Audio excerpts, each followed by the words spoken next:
তোমার ধর্মকে প্রতিপালন করো, তোমার ধর্মকে ভালোবাসো, অন্য ধর্মকে শ্রদ্ধা করো। এটা আমার সনাতনের শিক্ষা। আমি সেই শিক্ষায় শিক্ষিত, আমি সেই আদর্শটাকে ধরে বসে আছি। আমি কোনো কাউকে হিংসা করার জন্য নয়, আমার সনাতন কাউকে হিংসা করে না। বাংলাদেশে জানেন ইলেকশন এসে গেছে, মন্দিরের সামনে এসে সম্প্রীতির বার্তা দেওয়া লাগছে। আজকাল যারা সম্প্রীতির বার্তা দেয়, কোন জায়গায় দেখেছেন তাদের কোন অনুষ্ঠানে এই সম্প্রীতির বার্তা কোনোদিন কেউ বলছে?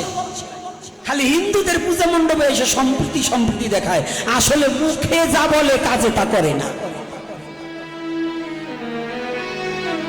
ওই আপনাকে নরম পাইছে, আপনাকে কাছে এসে গেলে সম্প্রীতি মানে তোমরা শালারা দেখবেন ওই এক জায়গায় একজনের মার খাওয়াতে হলে কি করা হয় জানেন? দড়ি লাগাই দিয়া ওই যেটারে মার খায় ও আর একজনের সাইডি ধরে দড়ি রাখে, দে। আমাকে ওই সম্প্রীতির কথা